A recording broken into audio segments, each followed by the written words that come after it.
Get up. Get up. Fresh. Get up. Get up. Get up.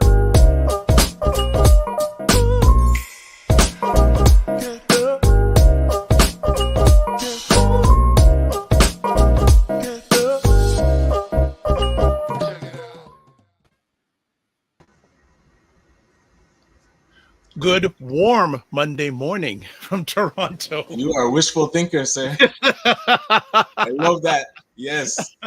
Positivity breaks the ice.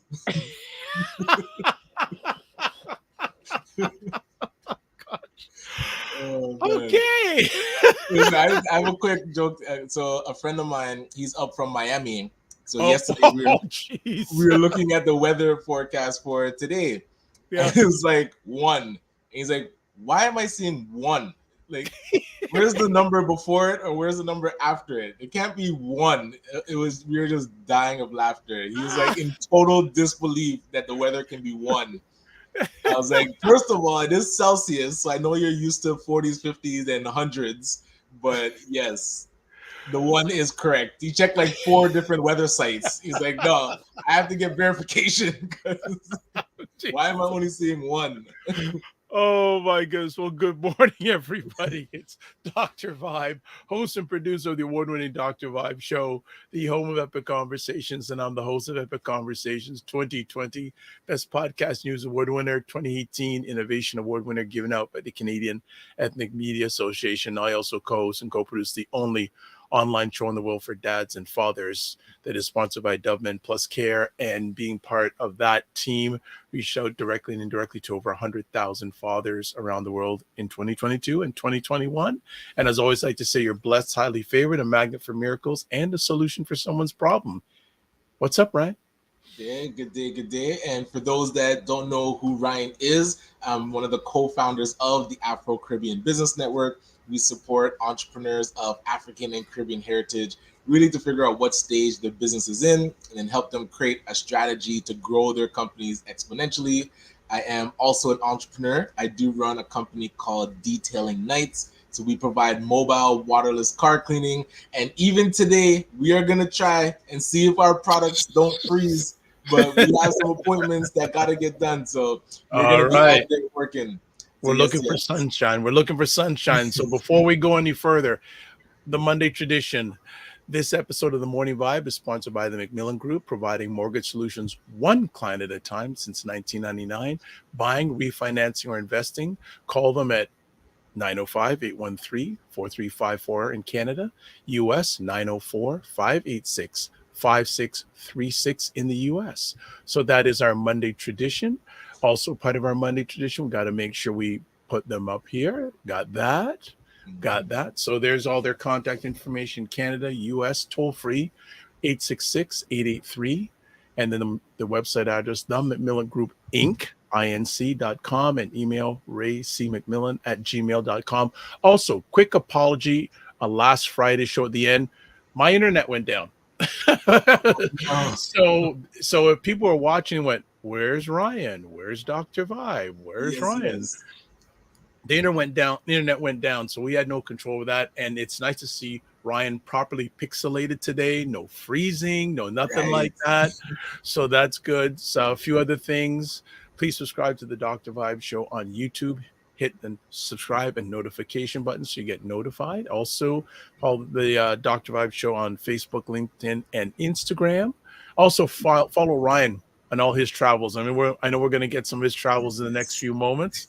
Also, to advertise your business, product, or service on any of the platforms I host, email me dr.vibe@the.drvibeshow.com. Like the Macmillan Group has been doing at least a year and a half now, every Monday. And then also join the Morning Vibe Discord group. Email me dr.vibe@the.drvibeshow.com. Ryan, Kente Claus, how are you? Well, I got to see Kente Claus last night, so during the day. So he was at the Holiday Hope pop-up done by Keep Wealth Melanated.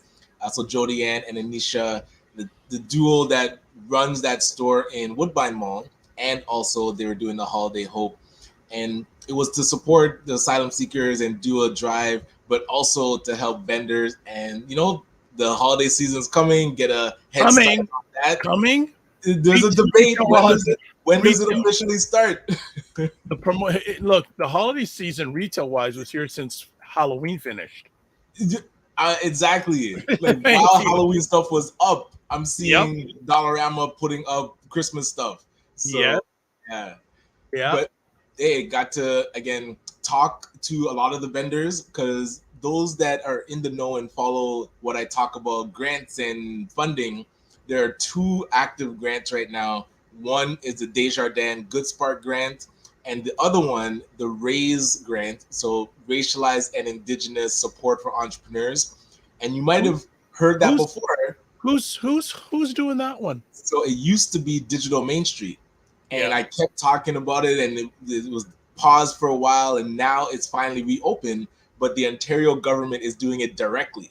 So this is a bit of a wrinkle, because applying for grants through the Ontario government can be a very smooth process, or it can be a total train wreck, depending on, because when you create your account, they do automatic checks. So if the automatic check of your business account isn't valid, you have to go through a whole authentication process. So all that to say, there are some grants out there that our business owners need to know about. So definitely stay tuned.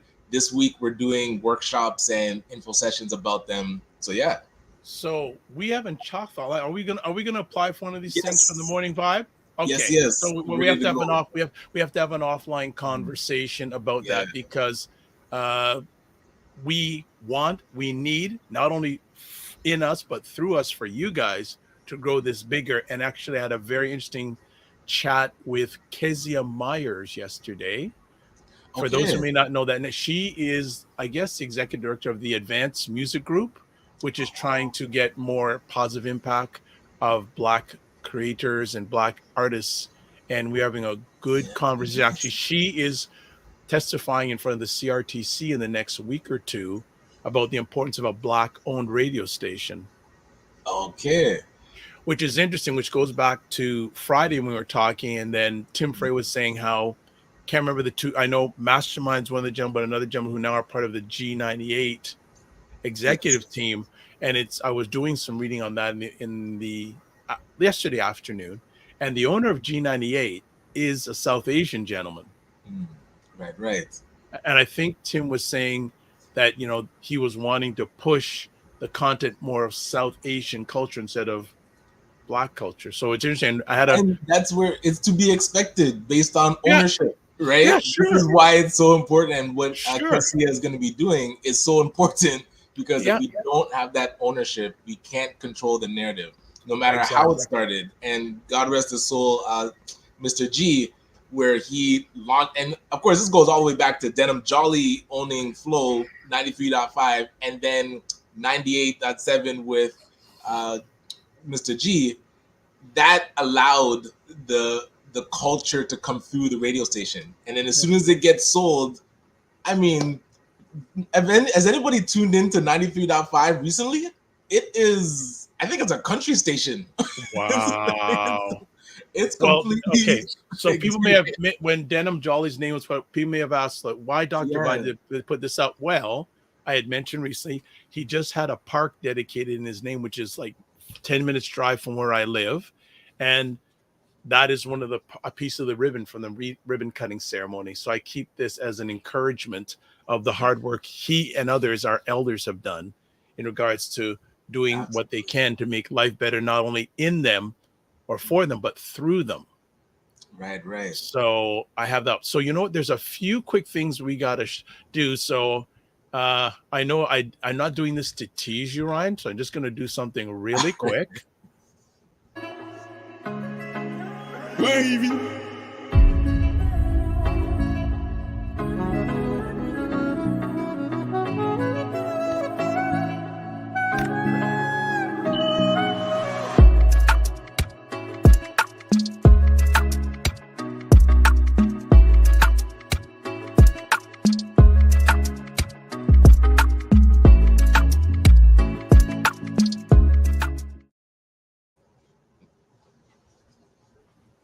right, it starts today. It's time. Ryan, are you going to behave yourself? That's between me and God. We shall have a conversation about my behavior with food this week.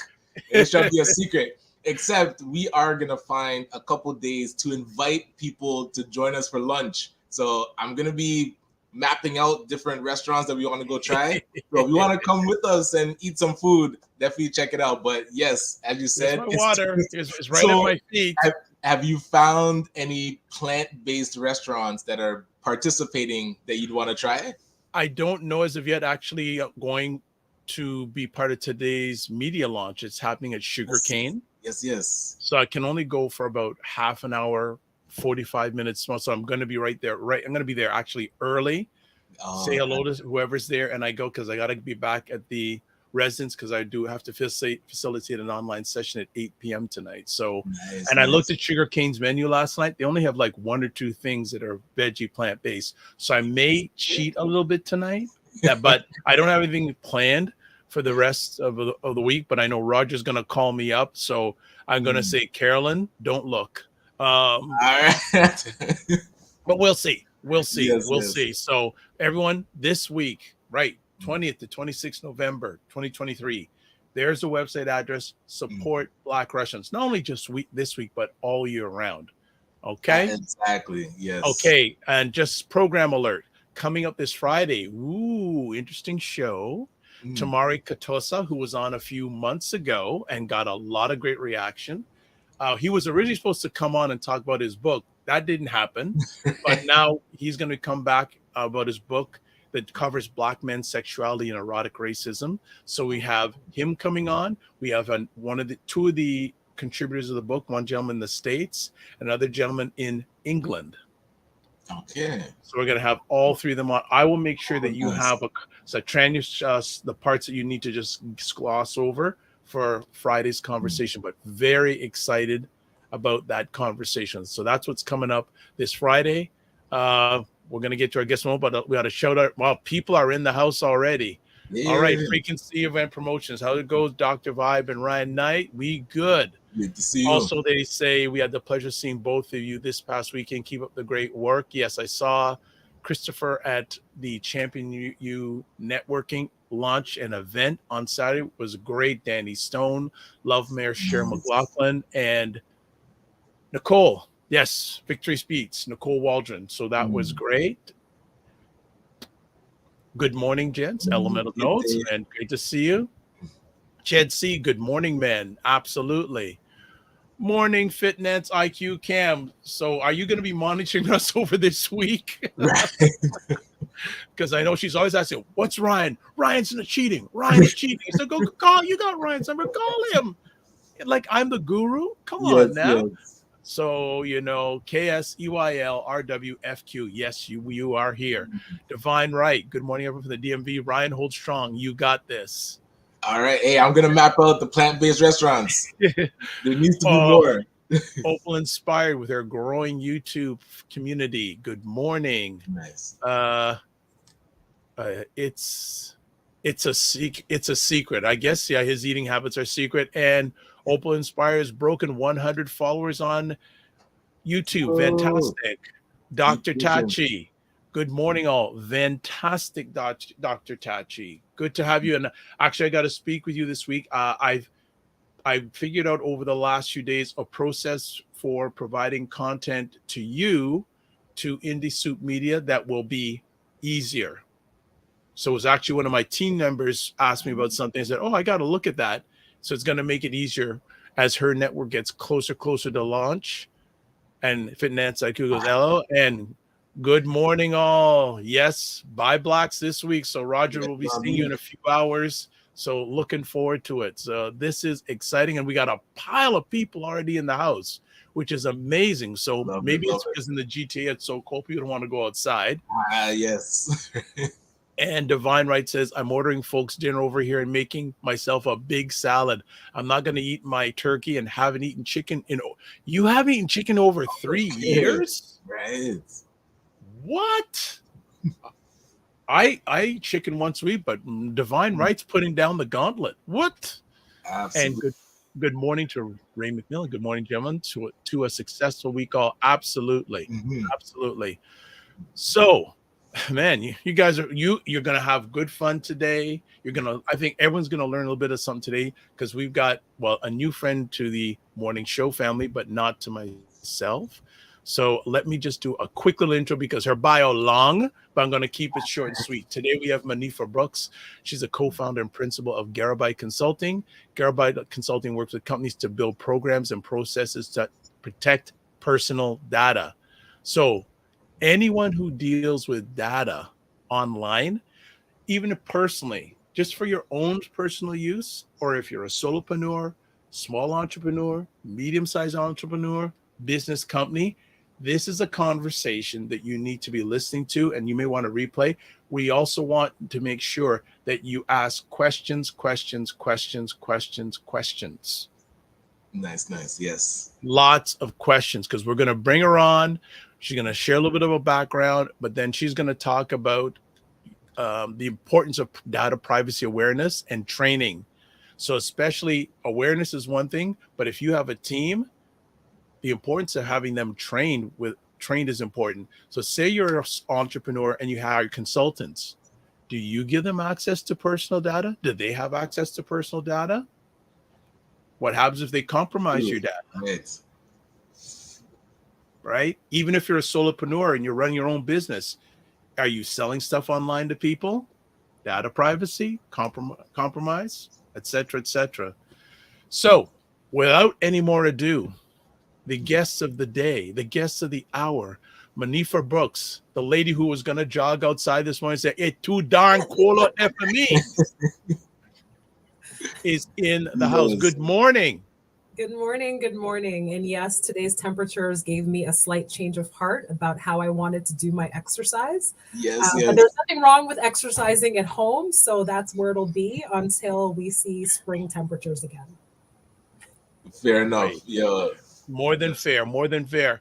So before we get into it, can you share a little bit of background about yourself? Absolutely. And thank you again so much for having me on today. So as Dr. Vibe mentioned, my name is Monifa Brooks, and I am the co-founder of Garabyte, which is a data privacy consulting company. We consider ourselves a boutique agency that's really focused on providing tailored solutions for organizations that want to grow their privacy program or create a privacy program. We believe that privacy should be something that's built in by design, which is one of the reasons why we focus on small to medium-sized organizations, so that we can get you the right tools from the beginning so that they can scale with you as your organization grows. My background includes working in data privacy, working in consumer regulations, as well as doing process improvement for organizations and understanding kind of how end-to-end what that customer journey looks like and improving on opportunity for your user. Okay, so people, this is going to be, so you already have a supporter here. Stacy Brown says Monifa is an expert in this industry. Okay, excellent. All right, also check who we got chiming in today. Rustam Southwell is here. Whoa, good to have you. Gosha. All right, this is good stuff. And well, I'm back to the eating thing for a second. Divine Right says, "Yep, my body started rejecting chicken in spring 2020, and I had to stop eating it. I honestly don't miss it." All right, food done. So, Monifa, people may not say, "Oh, does she have the chops?" Tell them some of your, like, you worked for a rather big company. You don't have to give their name. It's up to you. But you worked with a major, let's say, a telecommunications company for a long period of time in this space, correct?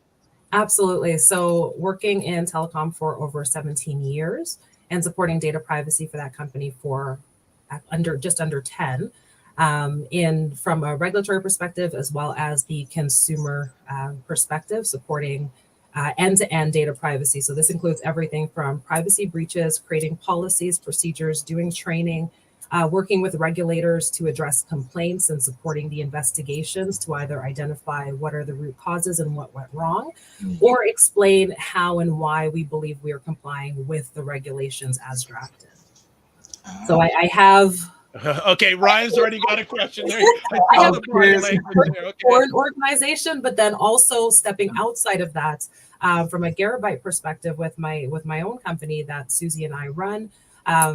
We've been supporting companies not only here in Canada, we also support companies globally that are having offices in the UK, in New York, overseas in the Pan-Asian region. So we're not only working with Canadian regulations at the federal and provincial level, we're also working with regulations such as like the GDPR, working with the California regulations. And then there's a multitude of countries and states that are also coming up with their own regulations that we've been helping companies navigate to understand, okay, where are you right now when it comes to your own maturity and your own privacy programs, and what needs to change or what needs to be more robust in order to make sure that you're not going to be hit with some of the hefty fines that are coming out of these new regulations as well. So Ryan, I know you've got a question. So the lineup has already started because Wayne Harris already has questions. So you go first in line because you're here. Right. So the difference that you see from working with corporate and then working with small business, like I'll say big business, the 17 years, and then what's that main difference you see how they approach privacy and data? So I would say, and this was a big shocker that I had maybe about a month ago, we were working with a small organization that's in the not-for-profit sector. And we had done a privacy impact assessment with them. We had identified what are your risks, what are the areas that you need to improve on.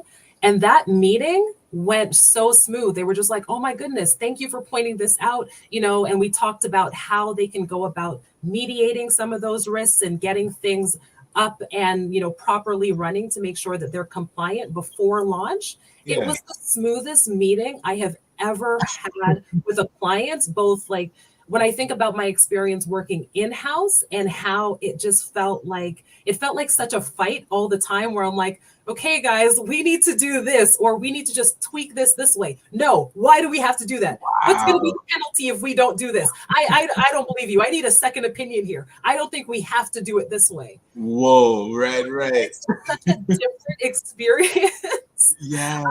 I would genuinely say a lot of times when we're working with some of these smaller organizations, they're just so thankful that you've pointed out what are their risks and not just like telling them, okay, you can't do it this way, but how can we go about doing what we need to do and meeting our objectives, but in a compliant way? And they're just so appreciative of that. It ends up being a partnership, which is what you want to have when you think about data privacy.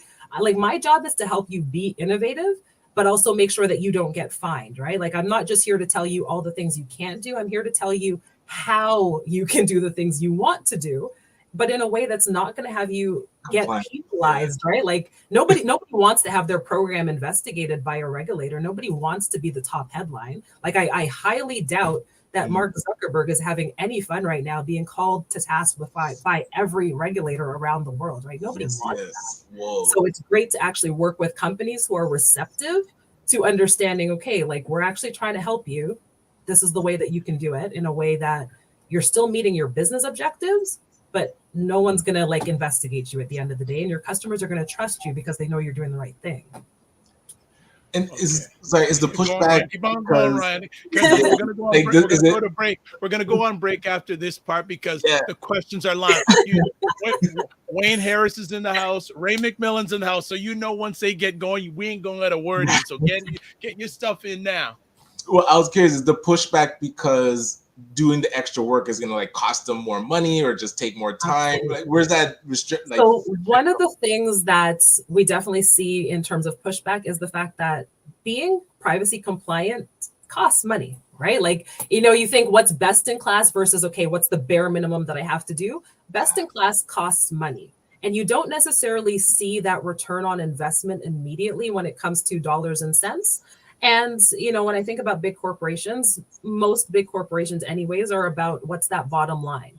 What's the minimum I can put out that's going to get me the maximum return on what I have spent? And the reality is privacy is not going to be a quick win. It's not going to be the thing that gets you the money immediately, but it is going to be the thing if done properly. When you think over time, you're going to build a solid foundation with your customers who are going to trust you. And then again, they'll spend more money with you. But also, if you think about it, if you do just the bare minimum, your likelihood of being impacted by either a breach or, again, making a headline that nobody wants when they talk about how you've misused customer data, that does have an immediate setback in terms of who are the customers who are going to spend their money with you if they can't trust how you're using their information or how you're protecting their information. So it's hard to draw that comparison when you're trying to explain to business owners why, especially in a large corporate setting, why they need to do this very hefty spend right now in the short term, when you can't really quantify for them what they're going to be getting back on that investment, because it's not the same as a marketing campaign where you can say, okay, you know what, you spend X amount and then you're going to see X amount return because you know that it's gotten visibility to this number of customers. It's not the same type of investment, but it does have a longer term reward. And trying to explain that to companies who have shareholders that they need to satisfy isn't always the easiest task. Yeah. Okay. All right. We're going to stop it for now because as you see, it's already going. If you're in the it's already got crazy. So I would say get in the queue for questions. Yes. So I'm saying get in the queue. So we're going to take a 90-second break and come back. And then the questions are going to be going. So Monifa, you're good? I am fantastic. All right. So we'll be back in 90 seconds. Here we go. And that's what I feel like. You feel like you're the Harriet Tubman of the mind. I am. I feel like I'm I'm one of the Harriet Tubmans of intelligent Black people. Like, I want to liberate y'all from being left behind and ignored and oblivion. Now, really, the rappers get all the attention. Seriously, does anybody else feel this way? Like ignorant Black people, they'll be all up, getting all the headlines on the Shade Room. Overly sexualized Black folks. Like the twerkers and the, just people that, don't always represent the best of us, the diversity, like people like Dr. Vibe. Like, everybody should know about people like Dr. Vibe. Dr. Vibe he's trying to do good work for Black people. Dr. Vibe from Toronto. Good to see you, my brother. Dr. Vibe. Everybody follow Dr. Vibe. He has a great show. He's very good at what he does, and I have a lot of respect for him. Okay, so let me hop into this. What's up, Dr. Vibe? How you doing? Everybody, if you see Dr. Vibe in the chat, everybody go follow the Dr. Vibe show. Dr. Vibe is a real smart brother and a good human being. I like the guy a lot, and he's very intelligent. And I think everyone should pay attention to what he's got going on. We got to shine the spotlight on the intelligent Black people out here that are really doing the good work. Don't just pay attention to the rappers and the celebrities. A lot of these people are losers. Your true winners are your people in your community that are really having your back, helping us to have stronger families and a stronger community. So Dr. Vibe is in that category. So you might see the Dr. Vibe show in this chat. If you see him, please go follow him. Okay. All right. So anyway.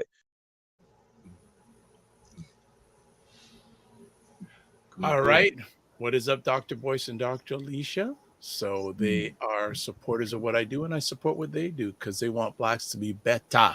So we are back. And as I said, more comments came in even during the last 90 seconds. So okay, hold on. Before we dig into those questions, I'm very just curious. Oh, here we go.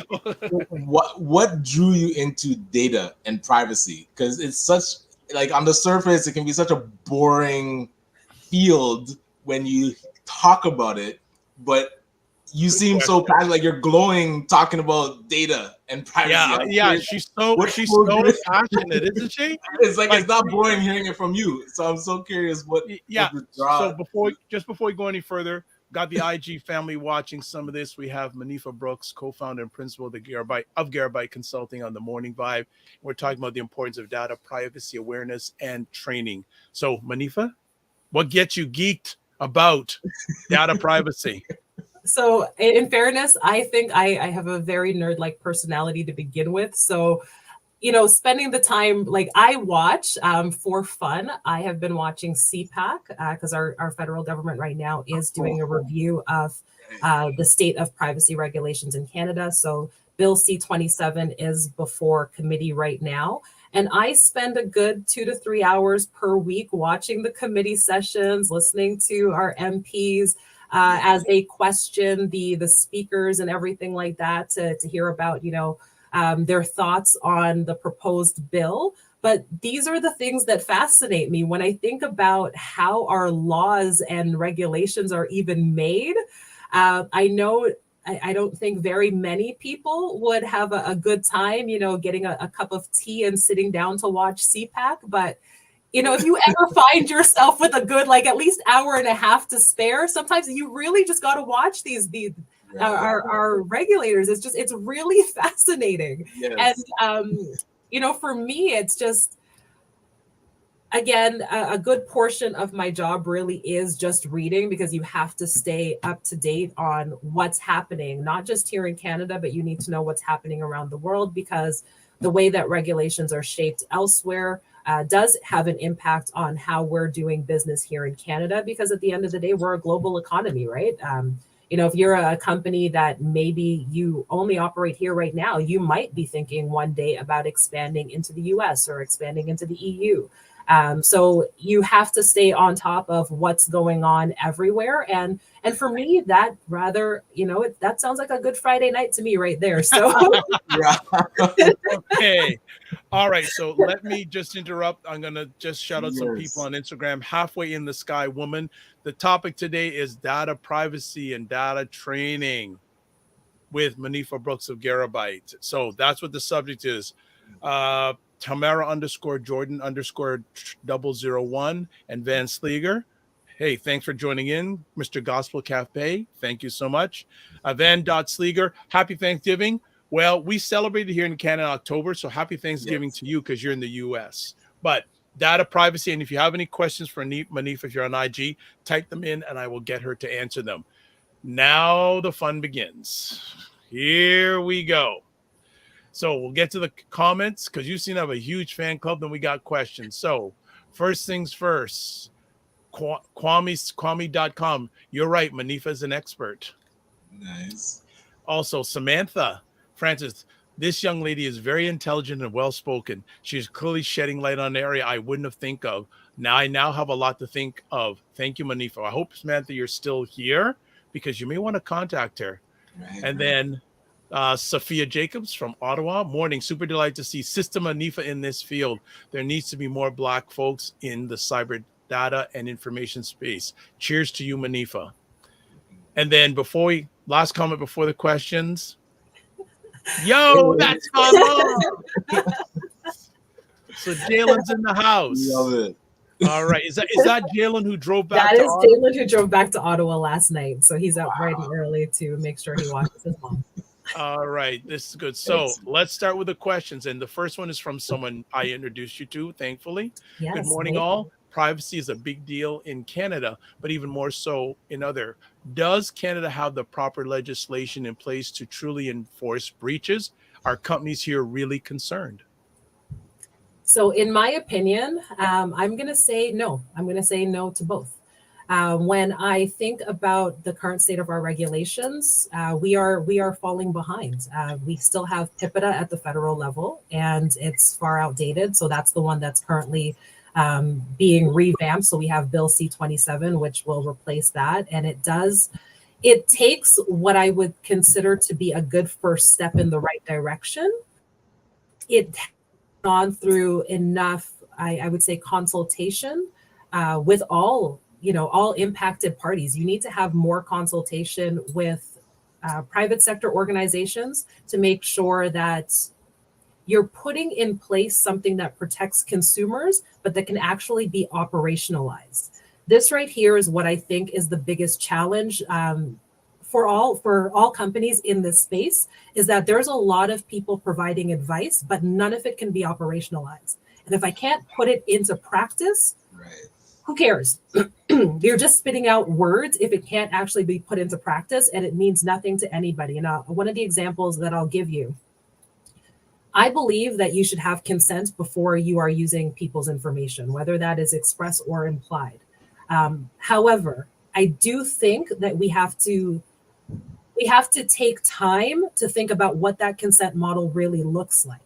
In a discussion that I had with my own family members yesterday, we were talking about, okay, like if you've just, purchased an online game or something and they're presenting all these long terms of service and privacy policies to you, are you really reading through them before you go and play your game, or are you just clicking through so that you can get to your game?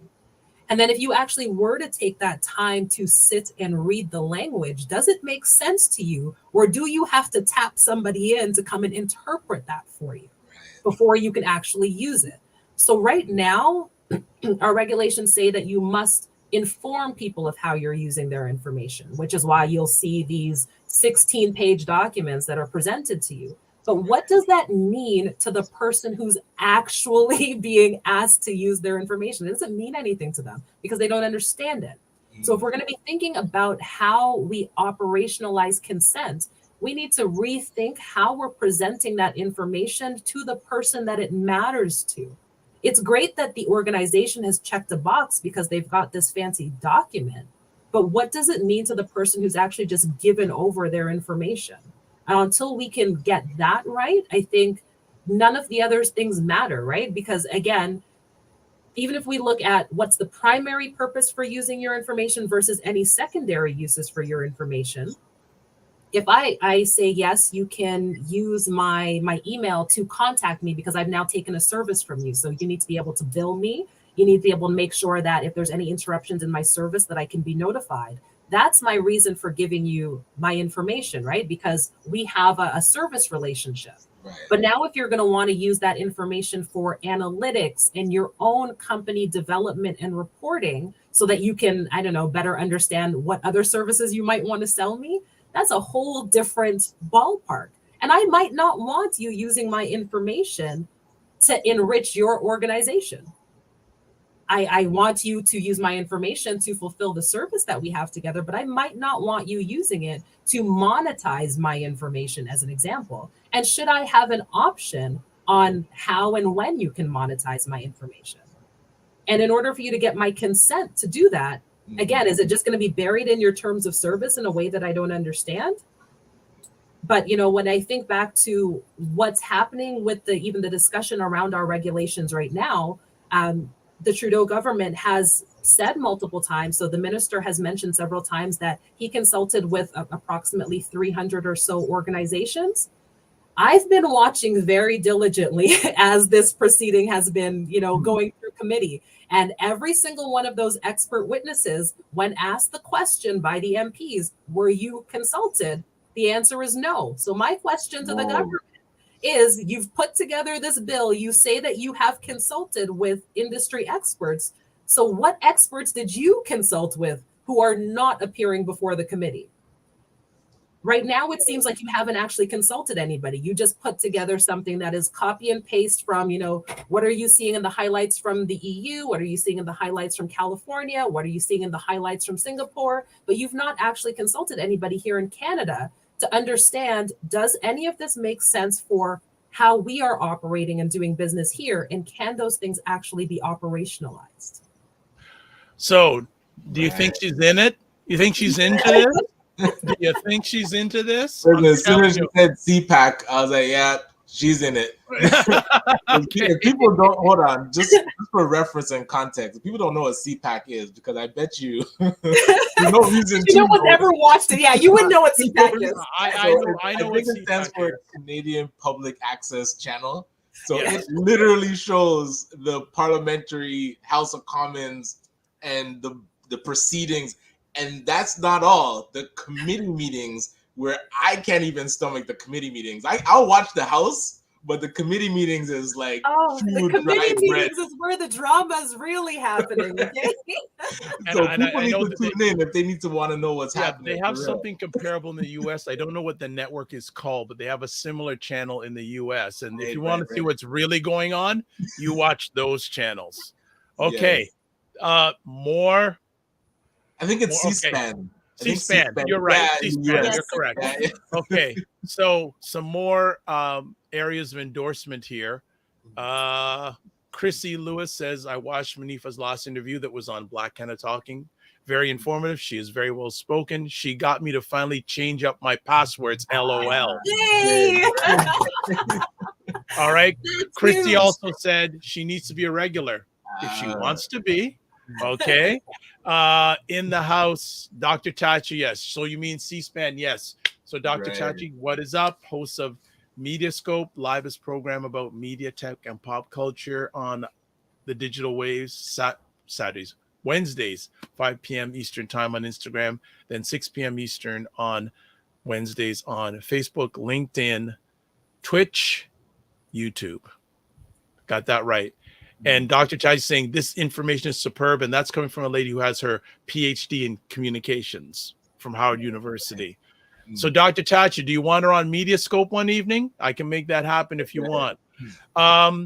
There's questions on Instagram. There's questions on the platform here. This is good stuff. All right, let me go next to Halfway in the Sky Woman.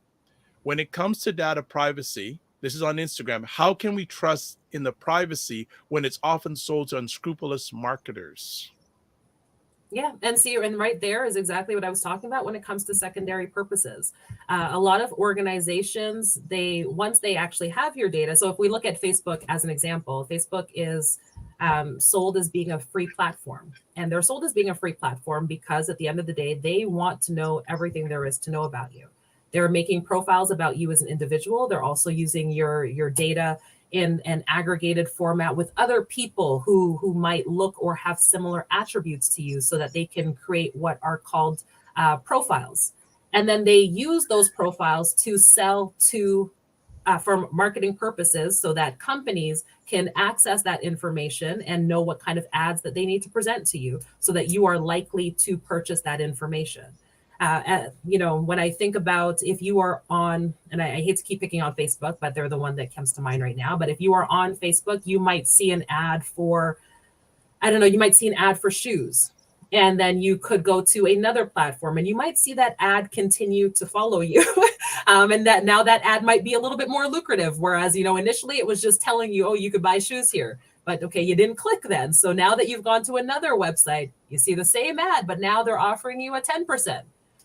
So maybe as you're scrolling through, you hover a little bit longer now because you're seeing that 10%, but you still didn't click yet. But as you're on another website, oh my goodness, it's this same shoe company. And now they're offering me 20%. Click, click, click, click. Now they know even more about you. So it takes roughly three chances before you'll actually go ahead and click. Because, maybe the first time it caught your eye and you hovered a little bit and then you hovered a little bit longer. But the 20% mark is where you're finding like, okay, this is my trigger point. All of this is because they're trying to monetize your information. So when I think about what privacy regulations need to change, we need to change what are how people are able to use information for secondary purposes. We should have more control over what platforms are presenting ads to us and what platforms are using our information for monetizing purposes, right? Right. I don't want you to take every time I have purchased something online to create a profile about me so you can continue to try to sell me things.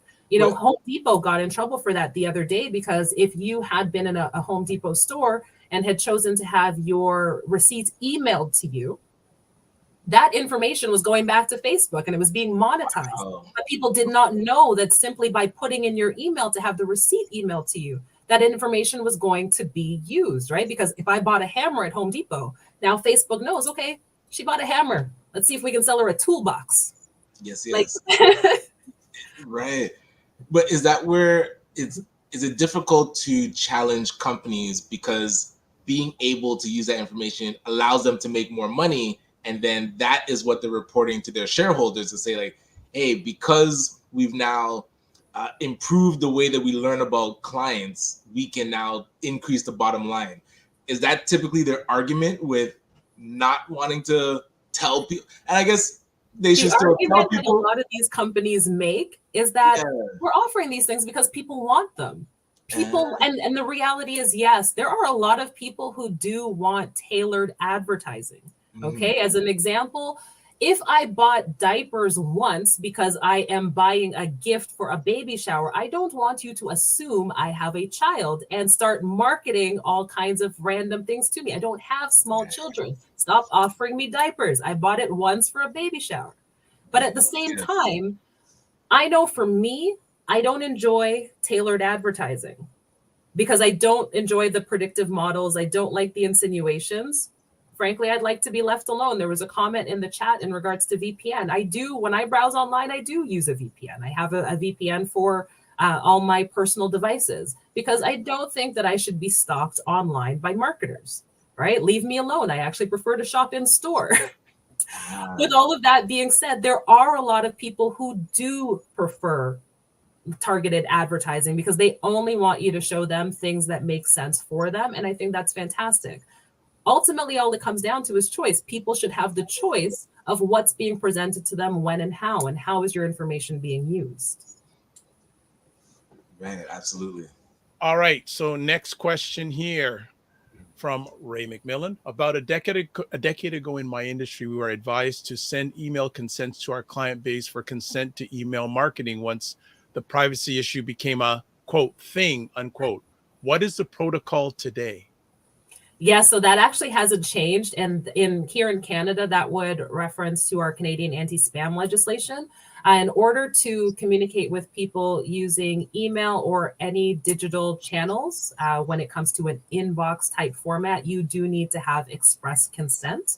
The only way that you can get around that is if somebody has purchased your product. So as an example, if I have signed up for Netflix, Netflix has to have my email because they need to be able to bill me. So they can communicate with me electronically specifically for like informational purposes. But if you want to market to me, you do have to get my express consent to market to me by email. There's a lot of stores that I have actually seen do this incorrectly, and it ties back into the whole thing around privacy training and awareness. A lot of times now when you go into retail stores, the sales agents, as they're ringing you up at the cash, they'll say, oh, can you enter your email? They don't explain to you why they're asking you for your email. What is the information going to be used for? You're not sending me the bill because you just printed me the receipts. You're asking me for my email because you intend to use it for marketing purposes, but you've not explained that to people, right? And and your employees, if they don't know why they need to explain that to people, I believe it was Party City. Was it Party City? Who had gotten in trouble for it before, because again, like you're taking, no, it was Gap.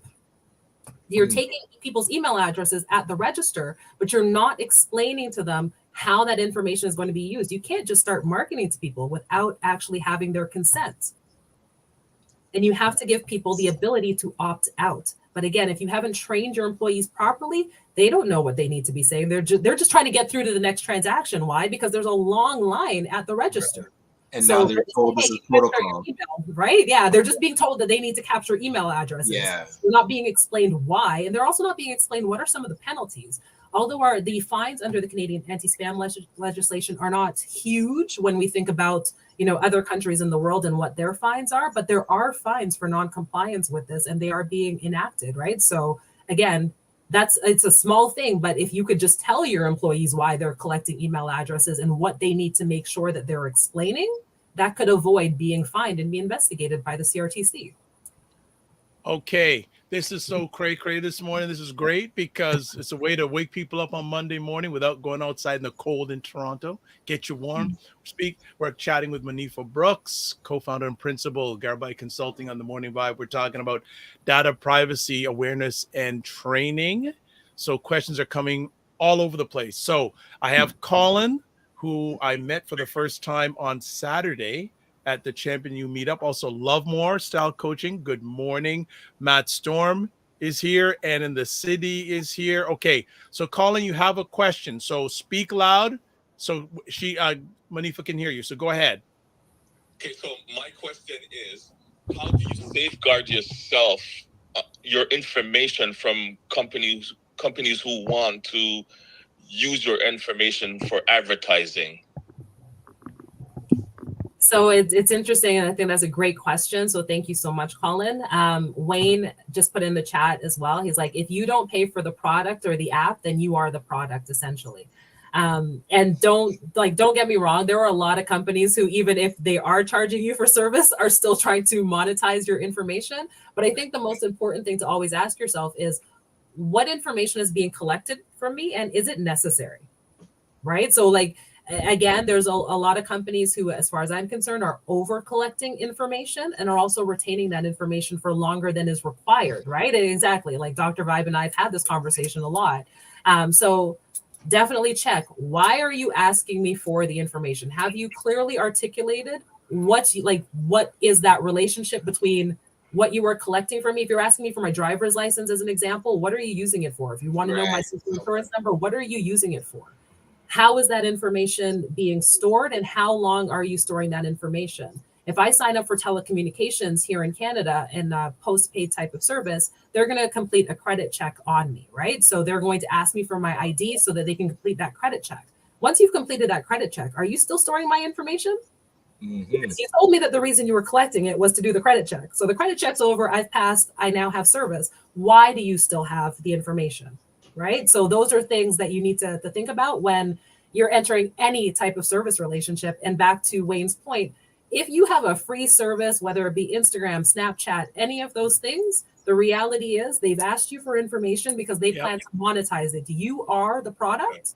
So that, like, they're really, the only way to safeguard your information, unfortunately, is to not use those platforms. And that's actually another thing that's being reviewed, not so much here in Canada, but it is the discussion right now over in the EU as far as the GDPR is concerned, because it shouldn't be a zero-sum game. It shouldn't be, if I don't want to give you my information so you can monetize it, that means I can't use your platform.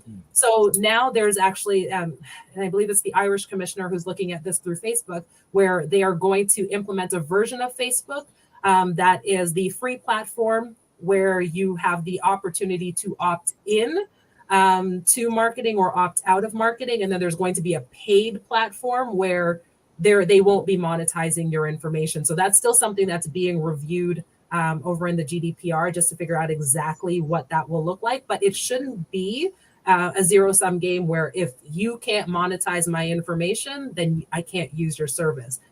Like, what does that actually look like? And if I'm the company who's like, my whole model is based on monetizing your information, I can't monetize it. Realistically, I also can't afford to provide you this free service anymore either, right? I mean, look at the battle that Elon Musk has with the Twitter, former Twitter platform, now X platform, right? Like, in order to make money to keep that platform alive, you need to be able to monetize, right? Like that's the whole basis of keeping that platform available. But at the same time, if he can't get all the marketers on board because, you know, he's changed the way that the platform moderates content, then how do you keep the platform alive while still making sure that you are, you know, protecting free speech, giving people options, but also protecting privacy and giving people true choice over how their information is used? Because if 50% of the people on your platform say, I don't want you monetizing my data, is the platform even viable anymore? All right. And that's coming from me, someone who believes in protecting information. Colin, anything else you want to add? Because we got other questions that are coming. Is that good for you? Yeah, one more thing. Is it smart to have your information attached to your email? Because I know when you have a Facebook account, it shows a bunch of your information, and that's how they can actually use your information to advertise what you look at on Facebook. Yeah, so all these platforms, whether it be Facebook, Instagram, TikTok, all of them. So when you sign up initially, it doesn't provide you all the preferences. You do have to go into your settings, and you have to drill deep to find these settings, rather unfortunately, but they all have been forced to have settings where you can toggle on and off just how much of your information they can access. As an example, if you use these devices on your phone, whether or not they have access to your camera, your photos, whether they have access to your microphone so that they can listen to you. And believe me, that is something that they do. Again, not because they're curious about your business, but because they want to hear, are you talking about shoes? Are you talking about a jacket? Are you talking about a trip? Are these things that we can sell to you? So by going into your preferences, you are able to have a little bit more control over exactly what information they can access through your devices and through your profiles. You know, are you linking them fully to your email account in terms of them having access to your contact list and things along those lines? So you do have control over that in your preferences. It will not eliminate all marketing that will be done on your profile, but it does give you a little bit more control over just how much of your information they can have. All right, Colin, that's a wrap because we got a lot of people in line. All right, my brother? Okay, no problem. Thanks a lot. You have a great day. Great questions. All right. Thank you.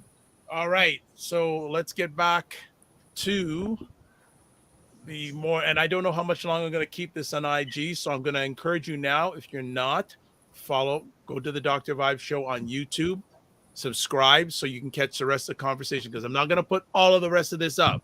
I like my YouTube analytics. Thank you very much. So maybe for another few minutes, Monifa, are you good to go past the top of the hour? Because there's still a lineup of questions for you. I am, and I can always take the questions that I haven't been able to answer on the live and provide responses for you. So let's update on, Kishwana, I hope I get that right. If it's not right, it's my head, not my heart. This information is very informative. A lot of us are blind to this information. Yeah, absolutely. Wayne Harris, if you don't pay for the product or app, you are the product that was mentioned. Yes. Claire Brown goes, always we need to know why are they collecting the information. Also, Hayton Morrison, regular. Monifa, your prices, and I'm so glad you look like me if they monetize my private info.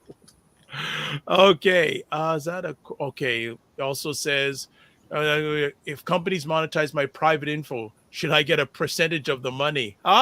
Interesting. That's actually a really great question. And it is something that has come up a lot throughout a lot of the different proceedings that I've been watching, not just here in Canada, but abroad. The question is, if companies are monetizing my information, and should I be getting a percentage? And right now, the answer is no. You're not getting anything. What they believe that what they're providing you is the free platform, and as far as they're concerned, that's good enough. Okay.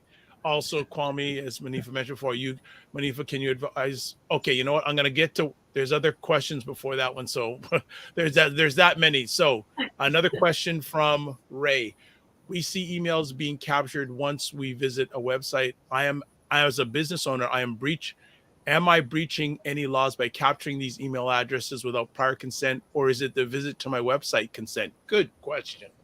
Great question. And I would have to see exactly how your website is configured. But if you have on your website where people can sign up to get a newsletter, as an example, and you've got the right consent language there, then that would be accurate. That's good. But if people have simply jumped onto your website because they're looking for something and you are now emailing them marketing information, no, that would not be compliant with the way our laws are drafted.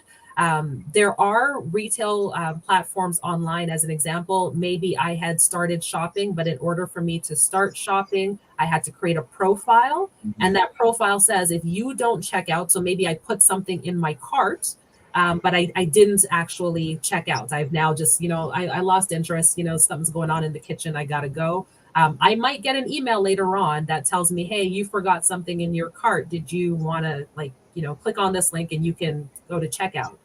But that would be based on having created the profile, and someplace in their terms of service at the bottom, it would have said that they will contact me about anything in my cart.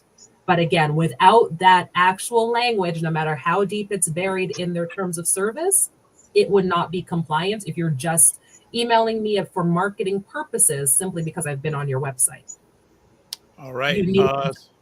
Some more questions here. Oh, no, comments. Sorry. Dr. Tachi says this information is superb.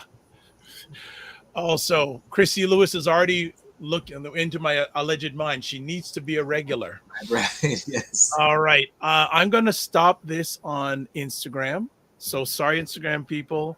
Yeah, come over to YouTube. Come over to YouTube, subscribe, and see the rest. And also, we'll be putting this part of this conversation on Instagram on my feed in a little bit, and it'll direct you to the link where you can watch the whole replay. So as always, remember to give yourself grace and don't just manage your time, manage your energy. God bless, peace, well, keep the faith, walk good. Go over to YouTube. Bye.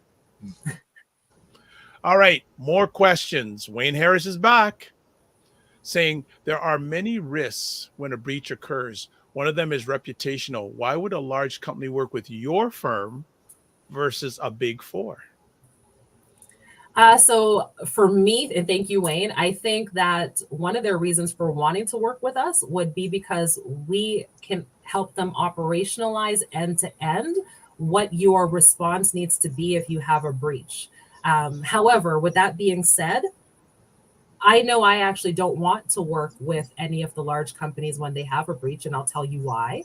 The reason most of these companies end up in that situation is because they aren't willing to invest in the things that they actually need to.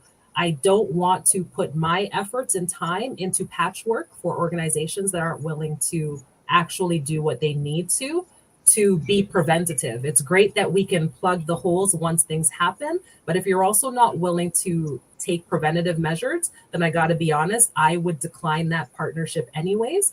But in regards to why they should want to work with us, it's because we can help you not just with your customer journey experience, we can help you with the regulatory piece.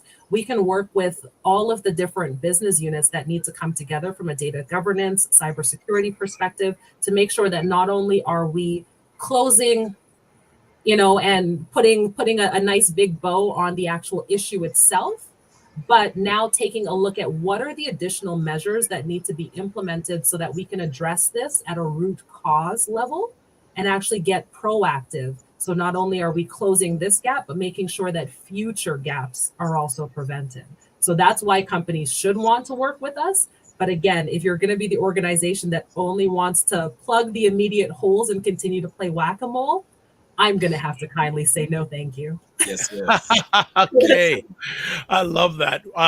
Before we go into any further, Ryan, any more comments or questions? Because there's still more to come. So I want to feel free. Go ahead. No, because I love this. Because Ryan and I are just steering the ship. The families are driving the ship, and Monifa is giving. So let's go to our next little comment here. We got to give up. Oh, Kwame.com says, can you advise the role of a VPN and how that helps? Perfect. Thank you so much, Kwame, and a great question. VPN is actually one of the things that I do tell a lot of solopreneurs to make sure that they have, especially in this age where we're all working from home, right? Most people are working from home in some capacity or working remotely. So you could be working from anywhere. You want to make sure that your network connection is safe and that you have the ability to actually provide some level of protection for yourself and the data as it's being transmitted from your own device and over the network.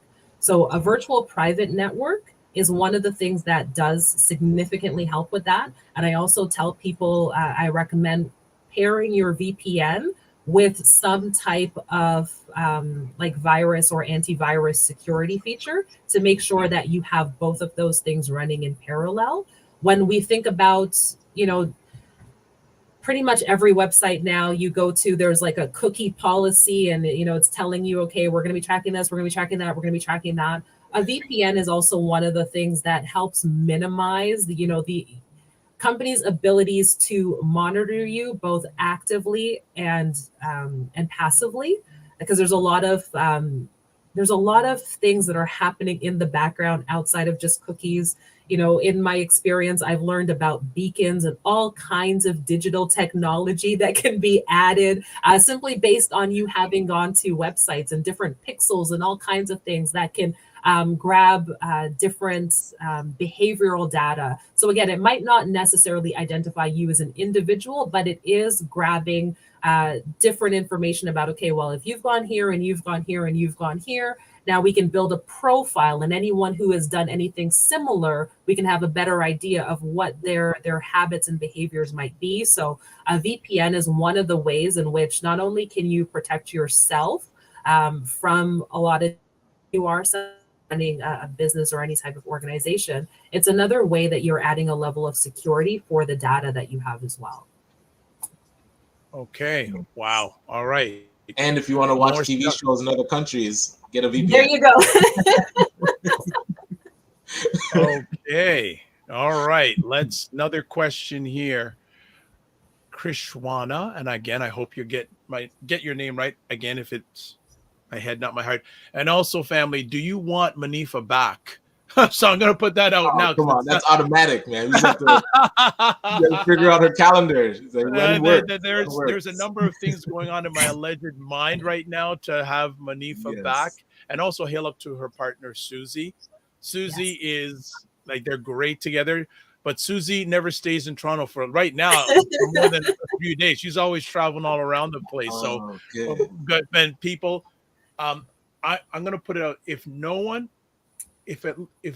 contacts Monifa, I'm going to be very disappointed. I have purposely put her contact information up on the screen. I've left it there. Notice I haven't put the title up there because if you don't contact her, I got to wonder what's going on, because I know most of you do stuff online. Well, I was curious, when people go to your site, are they able to get like a self-audit or a report that they can download? Like, so you know what?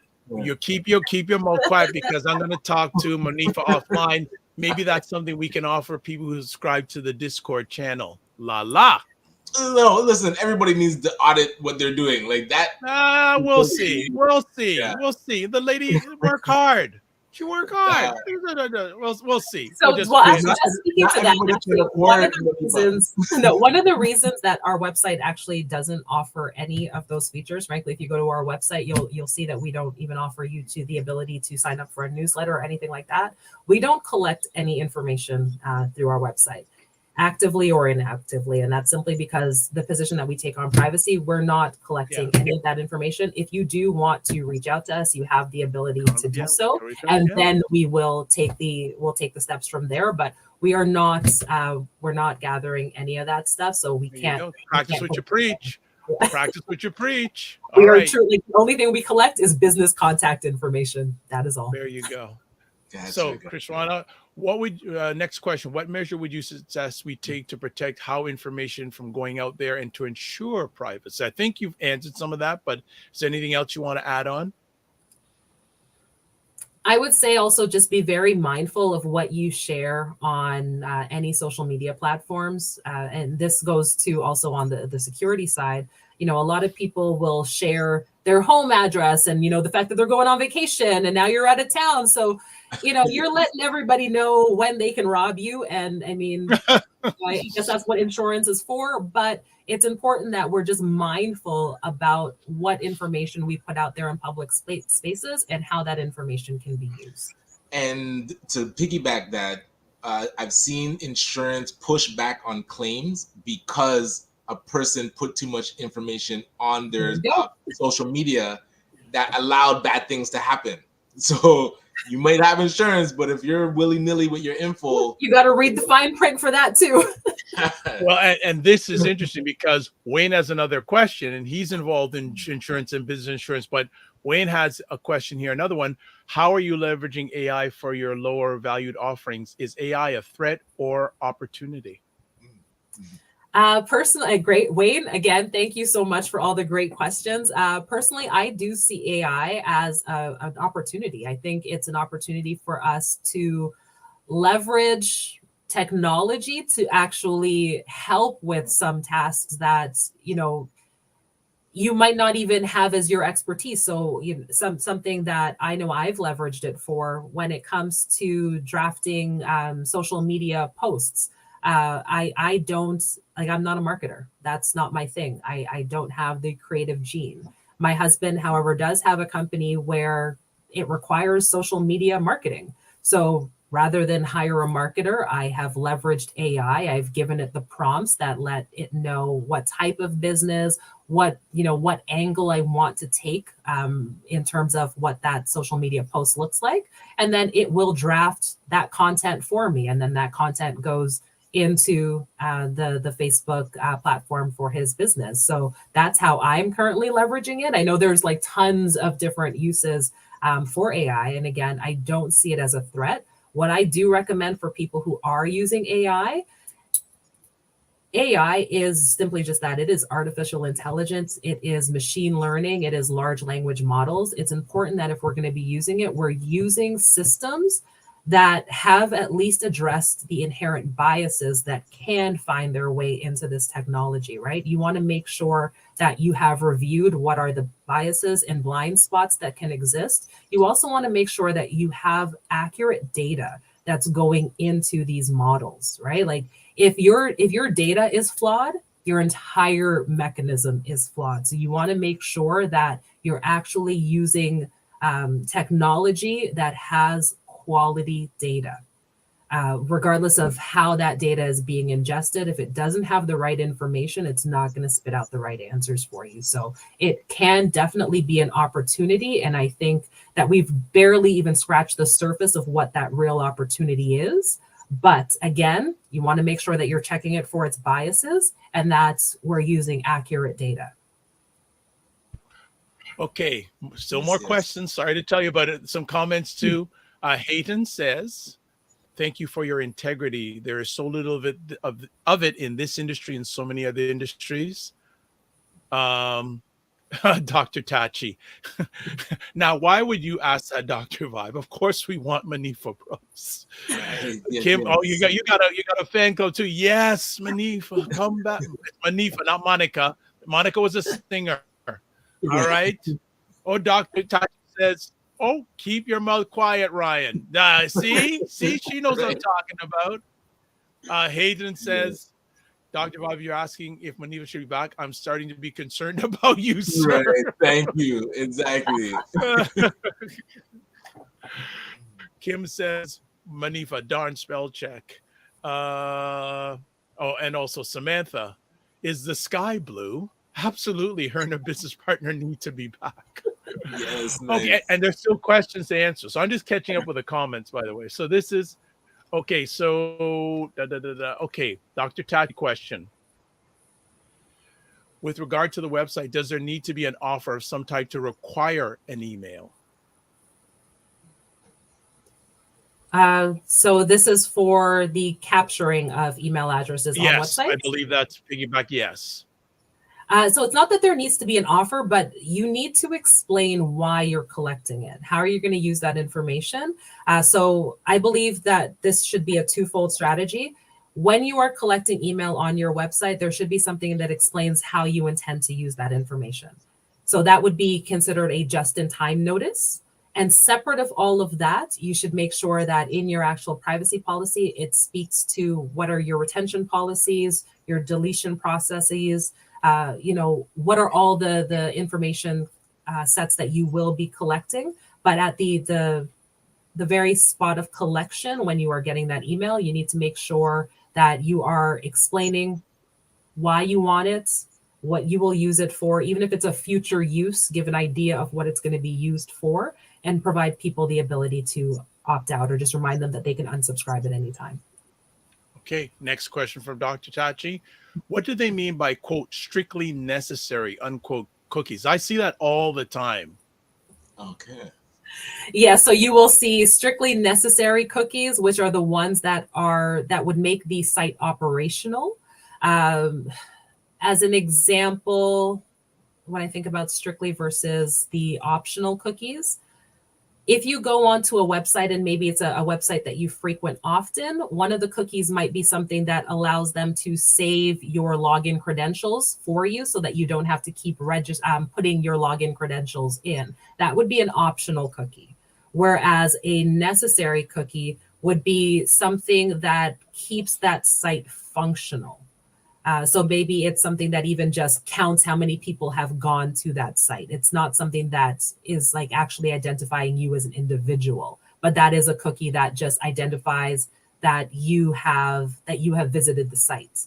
Another example of a necessary cookie would be maybe it's like a referral-based system. So your access to that link is based on having gone to a previous website before and you clicked on their link to get to this new site. So that necessary cookie would be tracking where you came from, because there could be something that they have to pay for, every time somebody lands on my site as having gone to your site. So they would need to know that information because it's part of the function. It's not that they need to identify you as an individual, but they just need to know that I came from site A and landed on site B. So that would be a necessary cookie versus an optional cookie, again, would be, they don't need to save your login credentials. That can be optional. All right. Mm-hmm. We're getting down to it. Well, now something just came up again. So here we go. Next question. Kim Waitley. Hello, Kim. Does VPN help with logging into airport internet or any Wi-Fi? Yes. So And again, this is twofold. So this is why I say you definitely want to make sure you have VPN, but that you also have some type of antivirus software, because those two things are going to be different. The VPN is what allows you to surf anonymously, but you need antivirus or some type of other protection to make sure that you're not opening yourself up to anything malicious. Ideally, I always tell people that when it comes to public Wi-Fi, you want to be very careful. What I have seen bad actors do, so let's just say the Wi-Fi says Pearson Airport. They could create a Wi-Fi that says Pearson Airport 1, which is not the legitimate Pearson Airport Wi-Fi. That is one completely and totally hosted by a bad actor who has malicious intent. They want you to log on to their network so that they can have access to your information based on, where you're surfing. Because you could maybe go into your email or maybe go into your online banking as an example, right? So these are things that you want to just be very cautious of anytime you are using a public Wi-Fi. Never just log into something random, please. I can't, I sometimes people are just looking for a connection sometimes, and they'll just click on anything that looks open. Definitely want to make sure that it is a secure Wi-Fi, even if it is a public one. Use VPNs always, and definitely make sure that you look into some type of security antivirus functionality that can identify and block malicious software and attempts. Wonderful. And so you don't have to, be an ambassador for any specific company, but I'm curious, VPNs that you like to use and antiviruses that you like, because we hear the McAfees and the Nortons, and I'm done with McAfee, however you say that, because it doesn't feel like it works. So I'm curious. I don't feel like it works, but I'm curious if there's ones that you use that you've seen that you recommend, or does that take like a one-to-one consultation? Well, so for me personally, I have been using the TELUS package because they offer the Norton antivirus. And it has worked well for me, not just for my personal use, but also for business use. I found that their packages are incredibly reasonable. I actually just set it up on my mom's computer yesterday as well, because it gives you I think up to 10 devices or something like that. Nice. And I have found that it works quite well for me. And also, and I've been wanting to do this for a while. I'm going to, in the Discord group, I'm going to provide some sites that you should be very leery of that are used on a regular basis. And I'll give one or two before we end up here. But there's one last question. Believe it or not, we've got through it. William, from my days on Blab, is Amazon truthful when they say affiliate cookies last for 30 to 90 days, or do they keep collecting info on things like user habits and search history? Asking as a consumer first and affiliate marketer second. So how long they keep the cookies, remember that will be completely separate from how long they are keeping your user history for things that you have purchased. So the cookie data, I would say they can be trusted as far as how long they are keeping your cookie data, because it doesn't have any value after a certain period of time either, right? The cookie data's value is based on timeliness. So because they're trying to get you to do things like now in this moment. So that data has to be more real time, but that is completely separate from how long they are keeping other data sets, such as, your purchase history. And then the other thing to always be cautious of, so when companies tell you that they only keep your data for a particular period of time, definitely check their fine print. It will be listed privacy. The line will usually say something along the lines of anonymized data is no longer considered personal information. So after whatever their retention period is, the 30 days, 90 days, they may de-identify that information so that it's no longer linked to you as a person. But it doesn't mean that they aren't keeping that data now that it is considered de-identified. The reason I bring this up is because a lot of regulators around the world right now are also taking a look at how are we defining de-identified or anonymized information. If I de-identify something, but there is still a risk that I can re-identify you as an individual, is it really de-identified? So like there's a lot of debate around whether or not you're still keeping personal information if you claim to have de-identified it or anonymized it. But that is usually what companies and organizations do, is that after whatever they have said is their time frame, they will de-identify it so that they can hang on to it.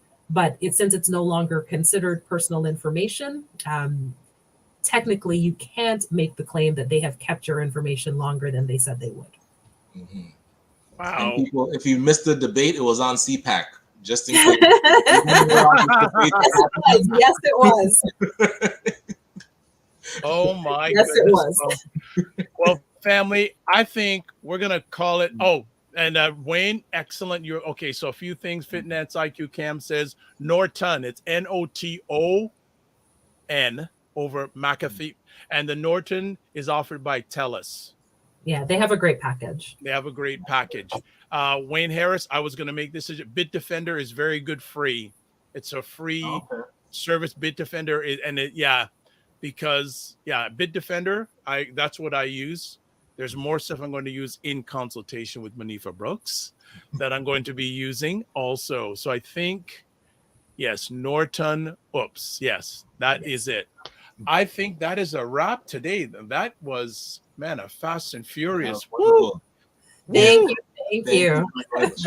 Monifa, do you have any final? Oh, what are 2 or 3 sites that many of us use on a regular that you have to be very leery of? I have one in my head. I think we discussed this yesterday, but there's one that's really bad with privacy that many of us, especially who do online meetings, should be very leery of. Which one is that one?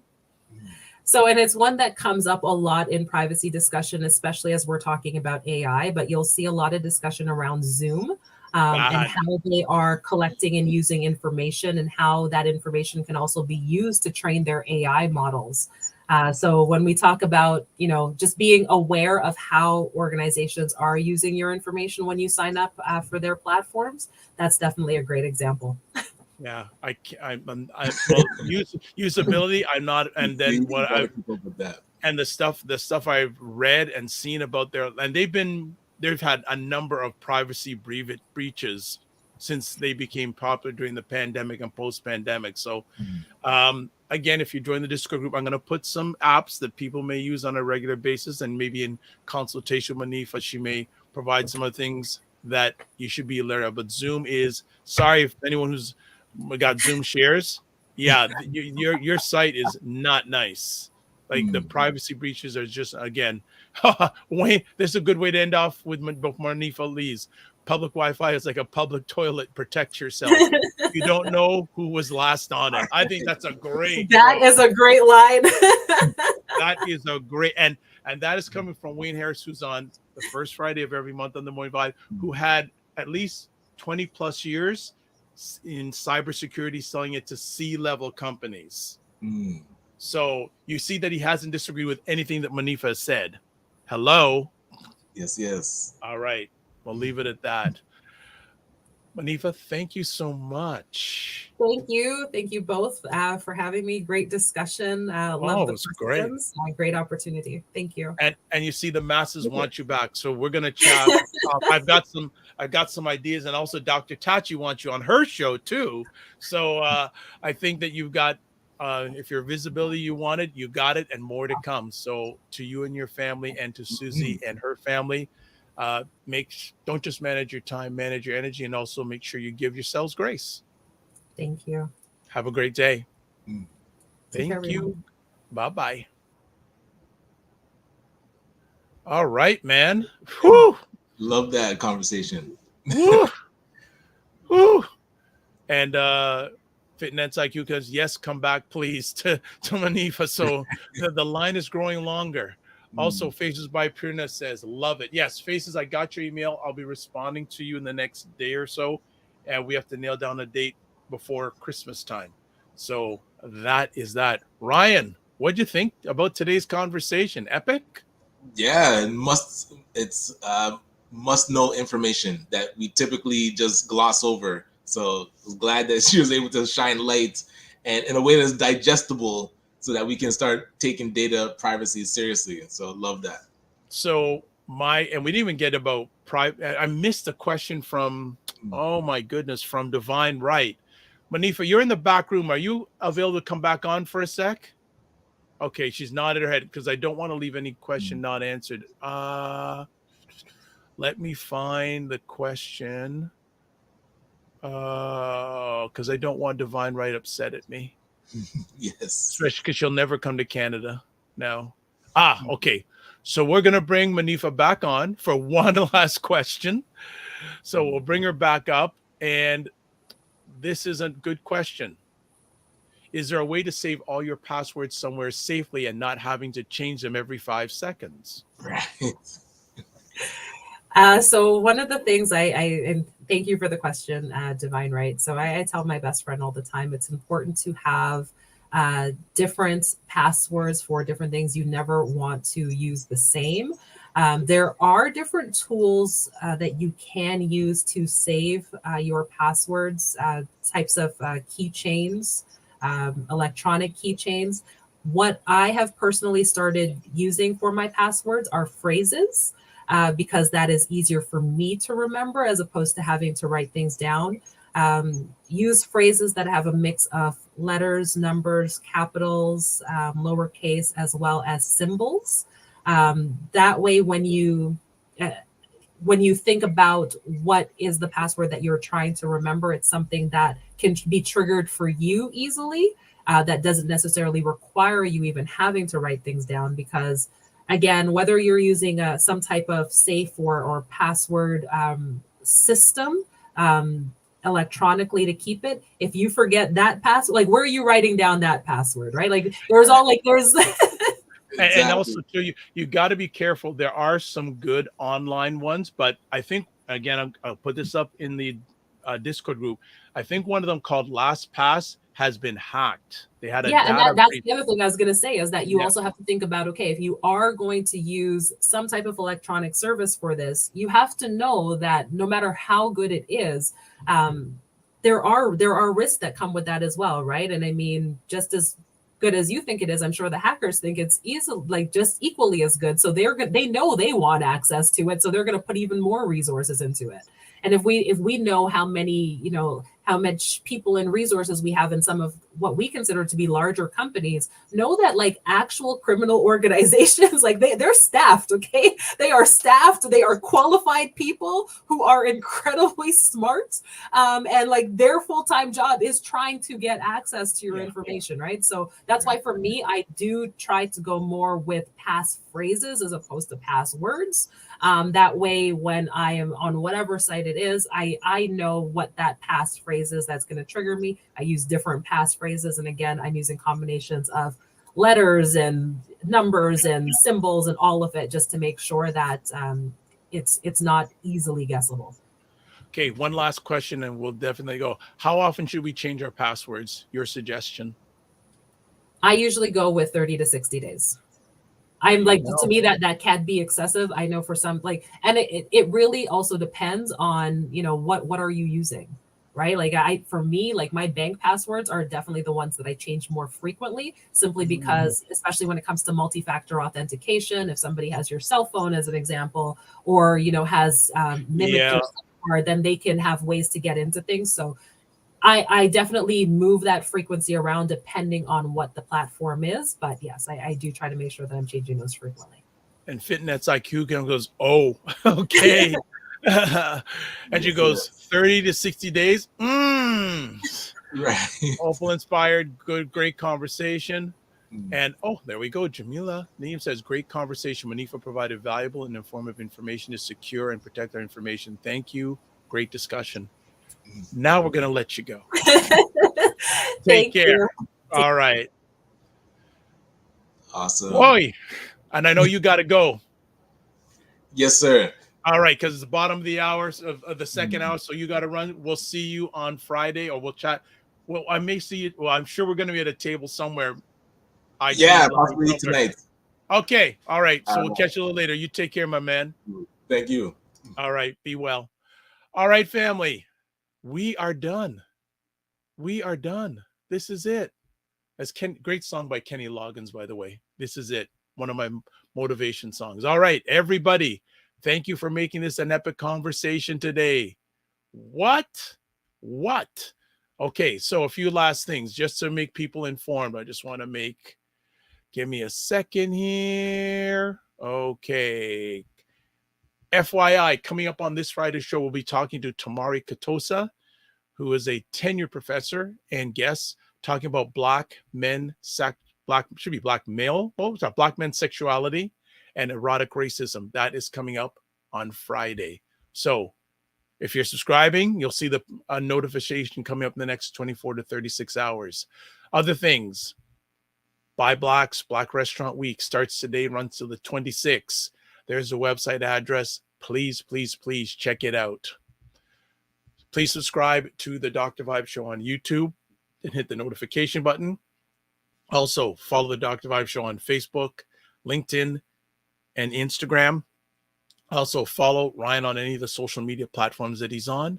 To advertise your business, product, or service on any of the platforms that I host, please email me, dr.vibe at the drvibeshow.com. And finally, join the Morning Vibe Discord group, because I'm even put some of my veggie recipes up there, my vegan recipes up there for you. You may want to try, but I'm going to speak with Monifa and see if she'd be happy to share some information, some go-to information about privacy, online privacy. And yes, we will have her back. That is why I'm ending this right now, so I can go chat with her to see if we can make this a somewhat regular conversation, because the questions were flying today. All right. And you can watch replays of this epic conversation on the Dr. Vibe Show on YouTube and Facebook, Afro-Caribbean Business Network on Facebook and YouTube, and Ryan Oneil Knight on YouTube and LinkedIn. So before we leave, I see more comments, so I'm going to try to get them all in. Okay. Oh, well, Kim, thank you. Your first time here and you loved it. Thank you, Kim. Appreciate that. If you're up to it, please subscribe. We have epic conversations all the time, Monday and Friday mornings, 9 a.m. with Ryan. And then Sunday afternoons, I host Black Canada Talking, featuring Black Canadians. And then Saturday evenings at 9 p.m. We have primetime Saturdays with Aisha and Lala giving their takes of what's going on politically and socially in America. And yes, I forgot to mention that. Happy belated International Men's Day. International Men's Day was yesterday, November 19th, and I didn't see a lot about it on a lot of social media channels. So yes, thank you so much. And Dr. Tachi, great show. I'll be in touch with you most definitely. And want to promote, last week, Dr. Tachi and Dr. Alicia Watkins were on the Dr. Vibe Show talking about, should we pay attention to celebrity relationships? Go check out that conversation. It was epic. Two of the smartest people I know together, dropping knowledge bombs. And Wayne Harris was saying, yes, LastPass. So be very wary if you use LastPass as a password saver. They have been breached a few times in the last little while. I know. I think it was LastPass is a single sign-on solution. Wayne, I'm going to do some research, because I heard that they had been breached. It may have been somebody else, but LastPass, and there are others out there. But I'm going to, as I do my best to put some information for everybody in the Discord group. If you email me, you get access to it. All right. So that's it. So this is the way we're going to kick it out today. Live your life as a dream. If you can dream it, you can make it. Sometimes you have to get small to get stronger. Block assumptions. Then aim bigger, aim better, aim higher, aim wider. Love, faith, and respect. Remember to give yourselves grace, and don't just manage your time, manage your energy. Wow. If it wasn't so cold outside, I'd go jog outside. Haven't jogged for a long time, but maybe maybe go for a walk outside. So God bless. Peace to all. Keep the faith. If you're in Canada, check out one of the restaurants for Buy Blacks, Black Restaurant Week. We'll be back on Friday. Subscribe, share, notify, all that stuff. God bless. Peace to all. Keep the faith and walk good. We'll see ya.